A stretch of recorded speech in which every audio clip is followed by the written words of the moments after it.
Hi everyone, my name is Mark, and today we're going to take a look at another horrible case with you. Julia Simmons was living with Stephen Nichols, a divorced day trader, in his 3-bedroom home outside Portland, Oregon.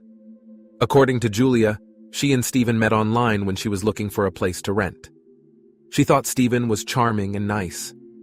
While Julia and Stephen lived together, Stephen met Julia's 20-year-old daughter, Rhonda. Stephen, 10 years older than Rhonda, thought she was the most beautiful woman he had ever seen. Stephen became smitten with Rhonda. It was hard not to be.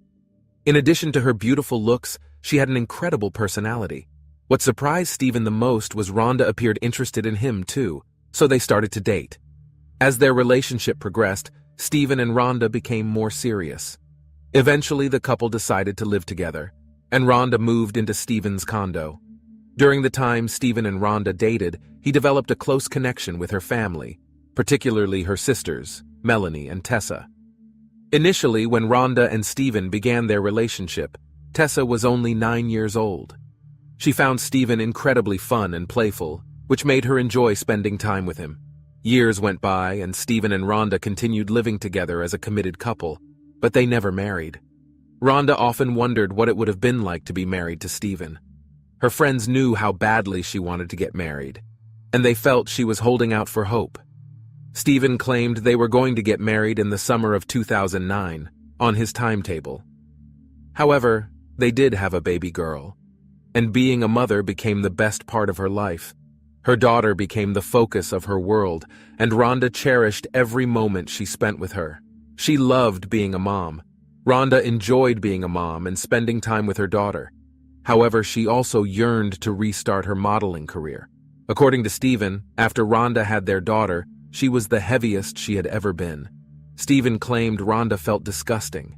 He said they made a commitment to hike the 25 best trails in Oregon together in an attempt to lose weight. After the birth of their daughter, Stephen expressed that things were going well in his and Rhonda's relationship, and they rarely argued. He believed that they had become stronger than ever before. However, a different story was told by Rhonda's friends. They revealed that Rhonda had confided in them about Stephen's abusive behavior. Rhonda had once taken pictures of her back using a mirror to document bruises caused by a fight with Stephen. On March 16, 2009, Stephen and Rhonda, who was 23, went on a hike on the Eagle Creek Trail. As the couple made their way down the trail, Rhonda captured a photo of Stephen using her cell phone. Before leaving for their hike, Rhonda jokingly texted her mother, "He's either going to give me a ring or throw me off a cliff, ha ha ha." The weather was beautiful as they continued their walk. However, Stephen later claimed that Rhonda started to behave strangely. According to Stephen, Rhonda asked him what would happen if anything ever happened to her, and if he would take care of their daughter. He said, of course. As the weather began to worsen, Stephen informed Rhonda that it was time to head home. Instead of turning back, Stephen claimed that Rhonda wrapped a towel around her shoulders, declared herself Supergirl, and started to run down the narrow, slippery pathway. Stephen claimed that he witnessed Rhonda slip and fall over the side of the Eagle Creek Trail, approximately 150 feet. After Rhonda fell off the Eagle Creek Trail, Stephen claimed that he hiked down to the ravine in which she had landed because he couldn't get cell service and held her body. He tried to call 911 but had no service, leaving him no choice but to leave her behind.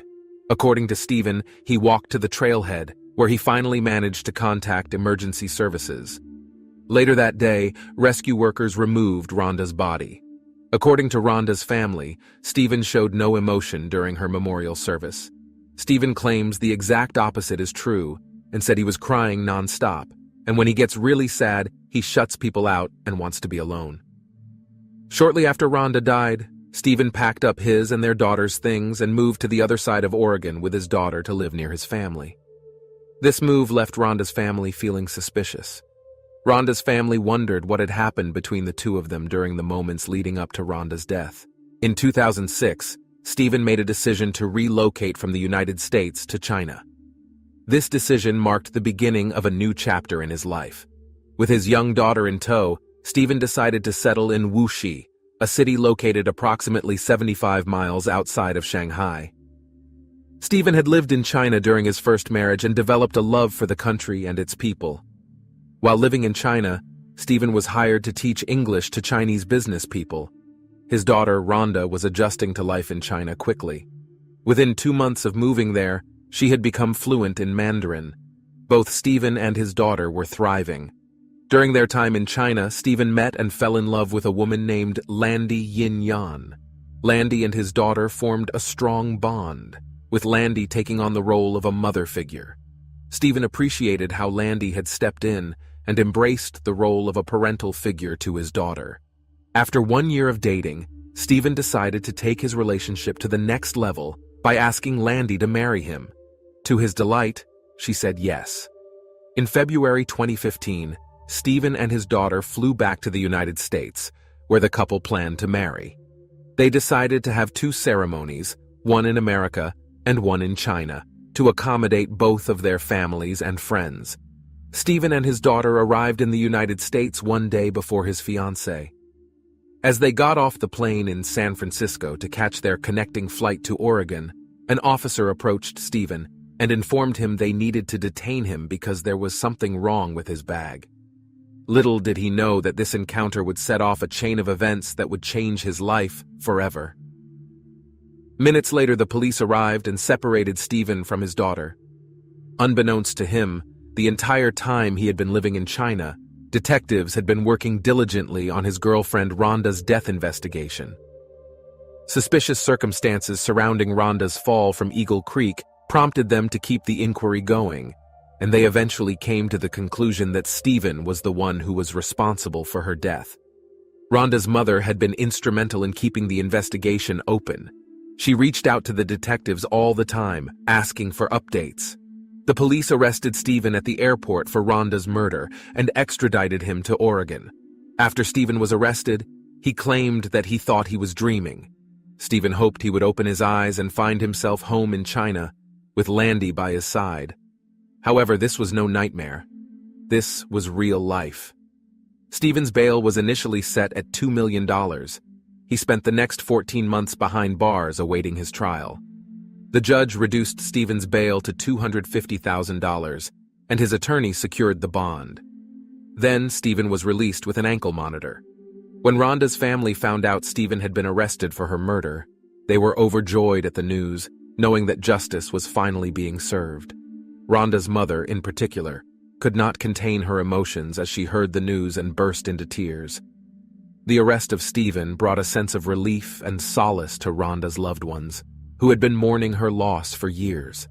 After Stephen's arrest, his attorney took his investigative team to the Eagle Creek Trail, where Rhonda fell to her death.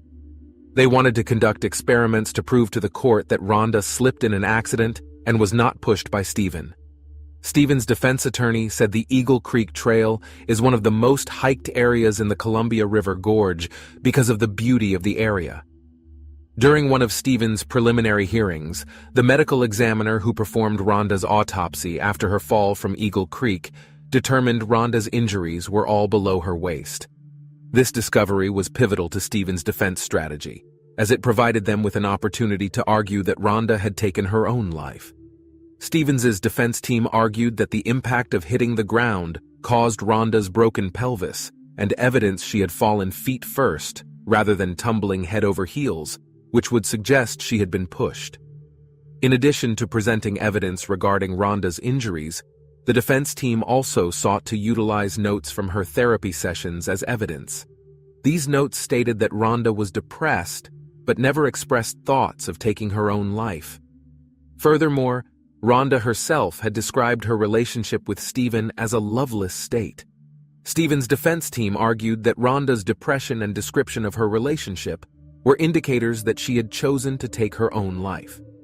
By presenting this evidence, they aimed to cast doubt on the prosecution's theory that Stephen had pushed Rhonda, causing the injuries that led to her death.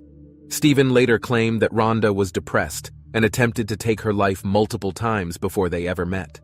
Rhonda's family denied these allegations and accused Stephen of lying. Her loved ones claimed Stephen was blaming Rhonda for taking her life to get the attention off of him because he murdered her. According to Stephen, Rhonda also struggled with substance abuse since the age of 12. He alleged that she tried various drugs and had experimented with a wide range of substances. However, the medical examiner's report revealed only the presence of slight traces of marijuana and the prescription medication for anxiety and depression that Rhonda was taking due to struggles with postpartum. Disturbing evidence emerged during the preliminary hearings into Rhonda's murder, shedding light on the involvement of Stephen. It was revealed that Stephen had been involved in a romantic relationship with Rhonda's 16-year-old sister, Melanie. This revelation raised eyebrows as Stephen was in his 30s while Melanie was still a minor. The state presented the court with the argument that Stephen's inappropriate relationship with Melanie could potentially be a motive for murdering Rhonda. Rhonda had become aware of her husband's actions behind her back, leading to tensions and a possible motive to kill her. After Stephen was arrested for Rhonda's murder, he was indicted on 2 counts of third-degree sexual assault and 3 counts of third-degree sodomy regarding his relationship with Melanie Casto, his girlfriend Rhonda's sister. While awaiting trial for Rhonda's murder in 2005, Stephen pleaded guilty to 2 counts of sexual abuse. The statement signed by Stephen read, "I had sexual intercourse with Melanie Casto twice."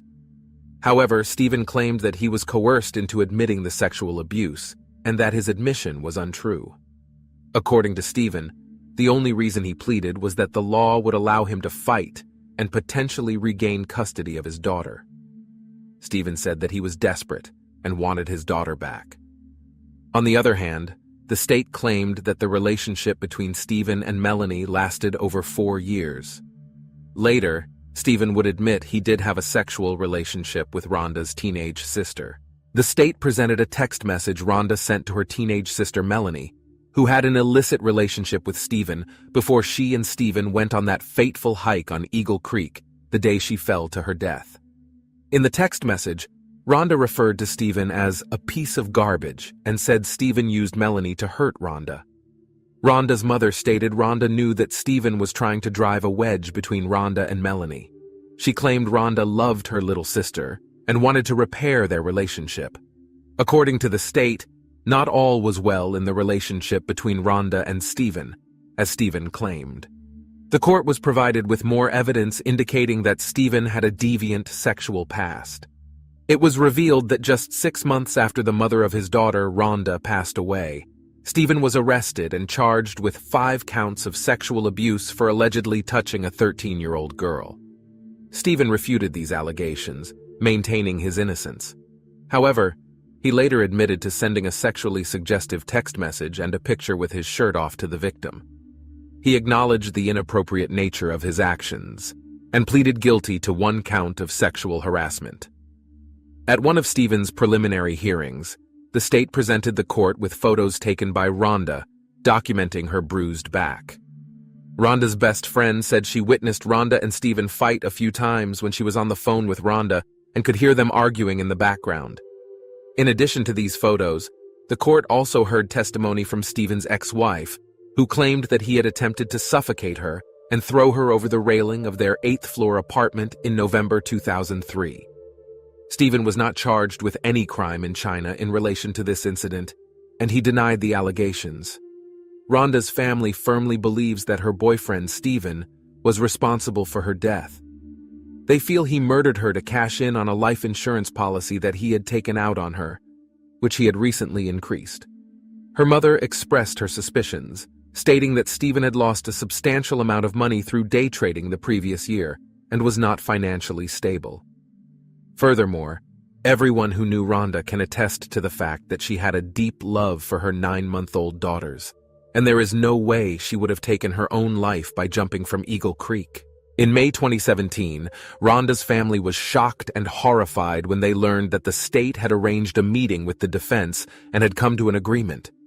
Stephen pleaded guilty to the lesser charge of criminally negligent homicide. Although the state believed he had murdered her, they knew the case against him was weak due to the lack of physical evidence proving he had pushed her from the trail at Eagle Creek. Stephen was given credit for the time he served while awaiting trial. However, he had to remain on parole for 3 years. Stephen had his ankle monitor removed and was released from custody. To Rhonda's family and friends, Stephen taking a plea deal was not justice. They felt that he should have faced harsher consequences for his actions. During Stephen's sentencing hearing, Rhonda's sister made an impact statement. She expressed her anger and frustration towards him and told him that he had destroyed her whole family and had caused immense pain and sorrow. Rhonda's mother also expressed her confusion and frustration, stating that she could not understand how Stephen could have taken away her daughter, leaving their family shattered. Stephen claimed that he had not pushed Rhonda, but had taken the deal because time was running out for him to regain custody of his daughter.